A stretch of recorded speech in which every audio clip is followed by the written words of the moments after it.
umiwas sa maintriga or matinding tanungan, pagalingan na lang ng diskarte.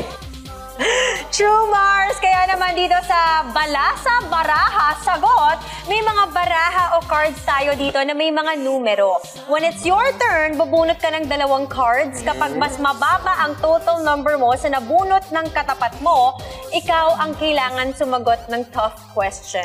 Yes. Balasa Baraha Sagot. Yun. Kaya umpisa natin with Iya versus Marie Chris. Okay. Okay? Ang pagbalasa, kahit ganun-ganun, pwede. Oo. Okay. Okay, 1, 2, 3. Sabay na kami. Oo. Go. Pili na ng 2 cards. Tago muna. Okay. Balasa-balasa, and then pili ng baraha. Okay. And Okay. this one. Each card. Okay. Yan. Kinakabahan ako, bakit? Kakainis, di ba? Pwede mo malaman mo na yung tanong? Ang sagot dito, Hindi pwede, Mars. mas mababa ang sum ng 2 barahan nyo. Siyang sasagot. Siyang sasagot. Okay. Mas mababa? Mas mababa. Oh, no. Ang sasagot. Okay, kuya. Okay, 1, 2, 3, go. Reveal! 8 and 5. Wait, ano ba 13, 13? 9 11. and 2 to 11. Ikaw ang Sabi ko, sasagot. babalik ko pa naman, ganun di pa rin pala, mababa pa rin. Mas mababa. Okay, Mars, tingnan natin ang tanong. Kinakabahan ako. Dito ka kailangan tumayo. Yan. Okay. Nasaan po ang question? Ito na ang tanong, Marie Chris. Kung merong isang tao or grupo sa lipunan na gusto mong sabihin na kilos-kilos din po pag may time.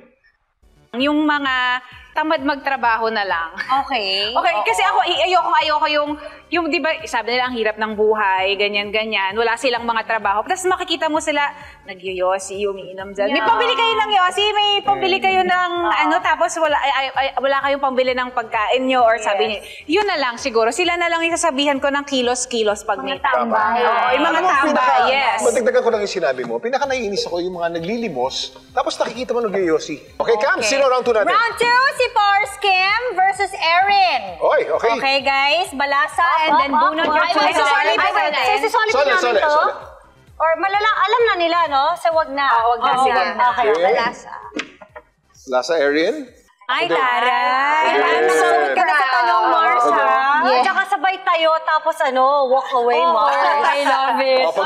Pagbilang ng 3, papakita natin, okay? 1, 2, 3, reveal! 8 and 9, aba 1 point lang. Gawin mo na itong 6 para ikaw yung sumagot. Joke lang. Si Erin ang sasagot. 6 yan. Oo nga, Go, Erin. no? Paano kung 6 yan? Paano natin malalaman? Host ako dito eh. Dapat pagbigyan natin yung mga guests. 6? 6 yun.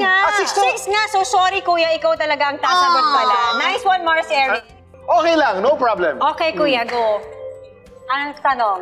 Kung sakaling tanungin ka ng anak mo kung ano ang pinakamalaking pagkakamaling nagawa mo in your early 20s, ano ang isasagot mo? Kuya, ang ng malate. Nung nagseminaryo ako, masyado akong na-repress. At nung na-repress ako, pagkatapos ko mag-seminaryo, bumalik ako sa ordinary high school, nagwala ako ng todo-todo. Okay. I was in my teens. Nagsigarilyo ako, sinubukan ko lahat ng bagay, hindi ko nasasabihin sa inyo kung ano yung mga sinubukan ko, hanggang bumagsak tuloy ako ng eskwela. Okay. But that was because of repression, dahil doon sa ilang taon ko sa seminaryo. Sitwasyon na pinanggalingan mo. So ako, ang advice ko sa mga anak ko, mag-aral kayo ng gusto sa high school at sa college, and then after that, then you can relax a little bit. Yes. Yun. Pero it made me who I am now. I am successful because of all these mistakes that I've corrected and made me stronger. Nice one, kuya. Naku, ayan na. Iyak ka na naman. But you know what, Kuya? Ang swerte mo because, there are a lot of people who make mistakes and really end up suffering the consequences for a lifetime. long time. For For a a lifetime. That's right, lifetime. Mars. What a blessing, kuya. Maraming salamat. Erin, ikaw naman.